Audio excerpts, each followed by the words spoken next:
Hi friends, മൗനരാഗത്തിന്റെ ഇന്നത്തെ എപ്പിസോഡിലേക്ക് എല്ലാവർക്കും സ്വാഗതം. അങ്ങനെ അർജുന്റെ അമ്മ വളരെ സങ്കടത്തോടു കൂടി തന്റെ വീട്ടിലെ അവസ്ഥയെക്കുറിച്ചും ഇപ്പോൾ മേഘനയെ ഏറ്റെടുക്കാൻ ഞങ്ങൾക്ക് സാധിക്കില്ല എന്നതിനെ പറ്റിയുള്ള കാര്യങ്ങളൊക്കെ പറയണ കേൾക്കുമ്പോൾ കല്യാണിക്ക് ഒരുപാട് സങ്കടം വരാണ്. കല്യാണി കരയുന്നുണ്ട്. ആ സമയത്ത് അമ്മയോടായിട്ട് കല്യാണി പറയാണ്, അമ്മ വിഷമിക്കേണ്ട, മേഘനയുടെ കാര്യങ്ങൾ ഞാൻ നോക്കിക്കോളാം, മേഘനയെ ഞാൻ ഏറ്റെടുത്തോളാം എന്ന് പറയുന്നുണ്ട്. ആ സമയത്ത് അമ്മയുടെ കയ്യിൽ കുറച്ച് പണമൊക്കെ വെച്ച് കൊടുക്കുന്നുണ്ട് കല്യാണി. അപ്പോൾ മേഘനയുടെ അമ്മായിമ്മ അച്ഛനോടായിട്ട് പറയുന്നുണ്ട്, നോക്കിയേ, ഇത് നമ്മുടെ അർജുൻ മോൻ്റെ ഭാര്യയാണ്, മേഘന കുഞ്ഞാണ് എന്ന് പറയുമ്പോൾ അച്ഛൻ മേഘനയുടെ മുഖത്തേക്ക് നോക്കിയിട്ട് ഇങ്ങനെ ചോദിക്കുകയാണ്, എൻ്റെ മോനെ എങ്ങനെയാ മരിച്ചത്, എൻ്റെ മോനെ ആരാ കൊന്നത് എന്നിങ്ങനെ ചോദിക്കണം. കേൾക്കുമ്പോൾ കല്യാണിക്കായാലും മേഘനയ്ക്കായാലും ഒരുപാട് സങ്കടം വരികയാണ്. അപ്പോൾ കല്യാണിയാണെങ്കിൽ ആ രംഗത്തെക്കുറിച്ച് ആലോചിക്കുകയാണ്, അർജുനെ വെട്ടി പരിക്കേൽപ്പിച്ചതും അങ്ങനെയുള്ള കാര്യങ്ങളൊക്കെ ആലോചിക്കുന്നുണ്ട്. അതിനുശേഷം മേഘന പറയാണ്, ആരാ ചെയ്തതൊന്നും അറിയില്ല, എന്തിനാ ചെയ്തതൊന്നും ഒന്നും അറിയില്ല അമ്മ എന്ന് പറയുമ്പോൾ, ആര് ചെയ്താലും അവരൊക്കെ നരകിച്ച് ജീവിക്കണം, അവരെയൊന്നും വെറുതെ വിടാൻ പാടില്ല മോളെ എന്നുള്ള രീതിയിലേക്ക് ഇങ്ങനെ പറയുന്നുണ്ട്. അതിനുശേഷം എന്നാൽ ഞങ്ങൾ ഇറങ്ങട്ടെ എന്ന് പറഞ്ഞ് കല്യാണി മേഘനയും കൊണ്ട് അവിടെ നിന്നും പോവുകയാണ്. അങ്ങനെ നേരെ പോകുന്നത് കല്യാണിയുടെ വീട്ടിലേക്കാണ്. അവിടെ കാറ് നിർത്തി, കല്യാണിയുടെ വീടിൻ്റെ മുറ്റത്ത് കാറ് നിർത്തി അവളോട് ഇറങ്ങാൻ പറയുന്നുണ്ട്. അപ്പം മേഘനയ്ക്കാണെങ്കിൽ ചെറിയൊരു മടിയൊക്കെ ഉണ്ട്. അപ്പോൾ ആ സമയത്ത് എന്തിനാണ് മടിക്കുന്നത്, ഇത് സ്വന്തം വീട് പോലെ കണ്ടാൽ മതി എന്നൊക്കെ പറഞ്ഞിട്ട് മേഘനയെ ഇറക്കുന്നുണ്ട്. അപ്പോൾ ഉമ്മറത്താണെങ്കിൽ സിറ്റ് ഔട്ടിലാണെങ്കിൽ നമ്മുടെ കിരണും ചന്ദ്രസേന നിൽക്കാണ്. അപ്പോൾ അവരുടെ അരികിലേക്കായിട്ട് മേഘനയും കൊണ്ട് കല്യാണി വരികയാണ്. കല്യാണി പറയുന്നുണ്ട്, മേഘനയെ ഞാൻ ഇങ്ങോട്ട് കൊണ്ടുവന്നു, മേഘനയുടെ വീട്ടിലേക്ക് പോയപ്പോൾ അവർ സമ്മതിച്ചില്ല വീട്ടിൽ കയറ്റാനായിട്ട്. പിന്നെ അർജുൻ്റെ വീട്ടിലേക്ക് പോയപ്പോൾ അവർക്ക് നോക്കാനുള്ളൊരു സാമ്പത്തികവും ഇല്ല, അതുപോലെ തന്നെ ഒരാൾക്ക് കൂടി അവിടെ കിടക്കാനുള്ള സൗകര്യം പോലുമില്ല ആ വീട്ടിൽ എന്നൊക്കെ പറയുന്നുണ്ട്. അപ്പം ഞാനിവിടേക്ക് കൊണ്ടുവന്നതാണെന്ന് പറയുമ്പോൾ ചന്ദ്രസേനൻ പറയുന്നുണ്ട്, അതെന്തായാലും നന്നായി മോളെ, നമുക്ക് നോക്കാം മേഘനയുടെ കാര്യങ്ങളൊക്കെ എന്ന് പറഞ്ഞിട്ട് എന്തായാലും മോള് മേഘനയും കൂടെ അകത്തേക്ക് പൊക്കുമെന്ന് ചന്ദ്രസേനൻ പറയുന്നുണ്ട്. അപ്പോൾ കല്യാണി അകത്തേക്ക് കൊണ്ടുപോകുന്നുണ്ട്. ആ സമയത്ത് ചന്ദ്രസേനൻ കിരണോടായിട്ട് പറയുന്നുണ്ട്, ഇവിടെ നിർത്താൻ പറ്റിയില്ലെങ്കിൽ, ഇവിടെ നിൽക്കട്ടെ, ഇല്ലെങ്കിൽ രൂപയുടെ അരികിൽ കൊണ്ട് നിർത്താമെന്നൊക്കെ പറയാണ്. അവിടെ ആകുമ്പോൾ കുഴപ്പമൊന്നും ഉണ്ടാവില്ല. പിന്നെ തന്നെയല്ല, അവൾക്ക് അവളുടെ എല്ലാ കാര്യങ്ങളും ചെയ്തു കൊടുക്കണം, അതുപോലെ തന്നെ കമ്പനിയിൽ ഒരു ജോലി വാങ്ങിക്കൊടുക്കണം. അങ്ങനെ അവളുടെ കാര്യങ്ങളൊക്കെ ഭംഗിയായി നമുക്ക് തന്നെ നോക്കണം. നമ്മൾ ഒരു പക്ഷേ ആൾ മാറി ആൽബിയെ വെട്ടാൻ ഉദ്ദേശിച്ചതാണല്ലോ, അപ്പോൾ അതുകൊണ്ടാണ് ഇവരൊക്കെ ഇങ്ങനെയൊക്കെ പറയുന്നത്. അപ്പോൾ കിരൺ പറയുന്നുണ്ട്, അച്ഛനിപ്പോൾ അതൊക്കെ എന്നോട് പറഞ്ഞ് മനസ്സിലാക്കേണ്ട കാര്യമില്ല, എനിക്ക് എല്ലാതും അറിയാം അച്ഛൻ, ഞാൻ അതുപോലെ തന്നെയൊക്കെ ചെയ്തോളാം എന്ന് പറയുകയും ചെയ്യുന്നുണ്ട്. പിന്നീടാണെങ്കിൽ ശാരി ഇങ്ങനെ ഇരിക്കുകയാണ്. ശാരി എന്തൊക്കെയോ ആലോചിച്ച് ഇങ്ങനെ ഇരിക്കുന്നുണ്ട്. ആ സമയത്ത് തന്നെ സരയെ ഫോൺ ചെയ്യാണ്. അപ്പോൾ എന്താ മോളെ എന്ന് ചോദിക്കുന്നത്, എന്തായി അമ്മ അവിടുത്തെ കാര്യങ്ങളെന്ന് പറയുമ്പോൾ, ഞാൻ എല്ലാം നോക്കിക്കണ്ട് നിരീക്ഷിക്കുകയാണ് മോളെ എന്ന് പറയുന്നു. ആ സമയത്ത് സരയെ പറയുന്നുണ്ട്, ആൻറ്റി നമ്മളെ ചതിക്കുകയാണെങ്കിൽ ഒരു കാര്യം ചെയ്യും, ആൻറ്റി ആട്ടിയിട്ട് ഇങ്ങോട്ട് ഇറങ്ങിപ്പോരും.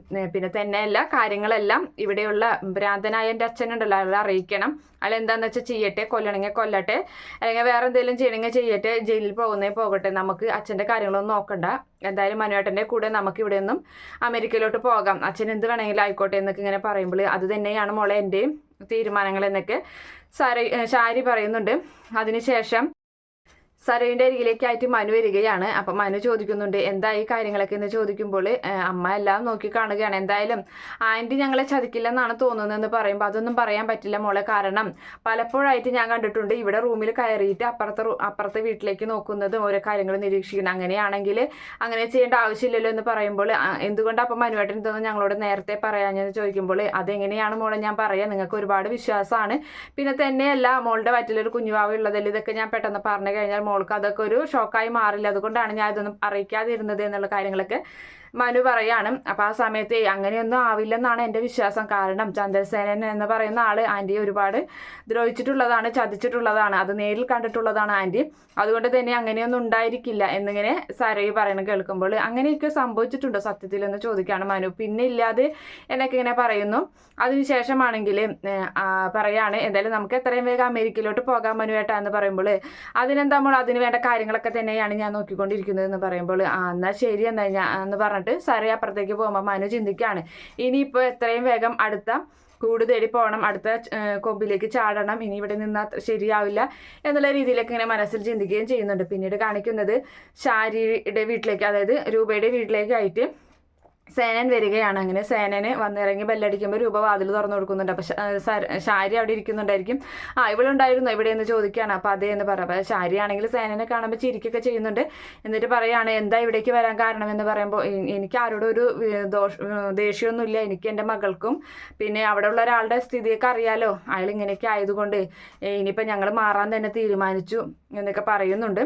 അതിനുശേഷം ഇവിടെ നിന്നിട്ട് എന്തെങ്കിലും കണ്ണന്തിരിവ് കാണിച്ചു കഴിഞ്ഞാൽ അറിയാലോ കാര്യങ്ങളൊക്കെ എന്നൊക്കെ സേനൻ പറയുമ്പോൾ ഒന്നുമില്ല, ഞാൻ വെറുതെ ഇവിടെ വന്ന് നിൽക്കുന്നതാണെന്നൊക്കെ വലിയ സത്യസന്ധതൊക്കെ ചമഞ്ഞ് അങ്ങനെ ഓരോ കാര്യങ്ങൾ പറയുകയാണ് ശാരി.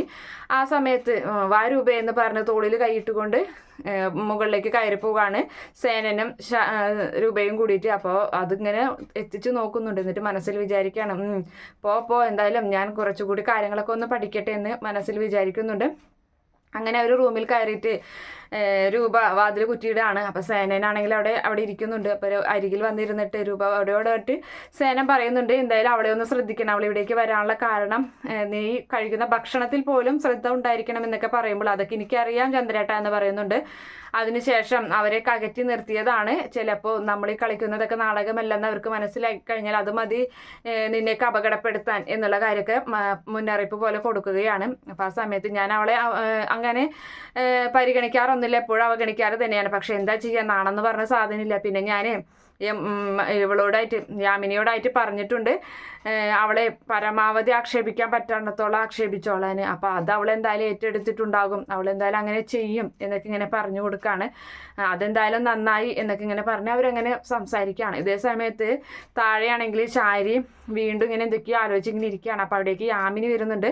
അപ്പോൾ യാമിനി വന്നിട്ട് ചോദിക്കണം എന്താ ഇങ്ങനെ ഇരിക്കണത് എന്ന് ചോദിക്കുമ്പോൾ ഒന്നുമില്ല എന്ന് പറയുന്നുണ്ട്. അപ്പോൾ ആ സമയത്ത് നിങ്ങളെന്തിനാ ഇവിടെ കെട്ടിക്കയറി ഇവിടെ വന്ന് കിടക്കുന്നതെന്ന് ചോദിക്കുമ്പോൾ ഞാനിവിടെ വന്ന് നിനക്കെന്താടി എന്ന് ചോദിക്കുകയാണ്. ഇതൊക്കെ നീ ഇങ്ങനെ സംസാരിച്ച കാര്യങ്ങളൊക്കെ ഞാൻ രൂപയോട് പറഞ്ഞു കൊടുക്കുമെന്ന് പറയുമ്പോൾ പറഞ്ഞു കൊടുത്തോ എനിക്കൊന്നുമില്ല എന്ന് യാമിനി പറയുന്നുണ്ട്. ആ സമയത്ത് നിങ്ങളിവിടെ വന്ന് ഇങ്ങനെ ഇരുന്ന് കഴിഞ്ഞാൽ അതിനൊക്കെ ഞാൻ ഈ പറയുന്ന കാര്യത്തിനൊക്കെ എന്നെ ചിലപ്പോൾ മേഡം എന്നെ അഭിനന്ദിക്കുകയുള്ളൂ എന്നൊക്കെ യാമിനി അങ്ങനെ അവർ രണ്ടുപേരും സംസാരിച്ചു കൊണ്ട് നിൽക്കുന്ന ഒരു ഭാഗം കാണിച്ചിട്ടാണ് ഇന്നത്തെ എപ്പിസോഡ് അവസാനിക്കുന്നത്. Okay friends, bye, thank U.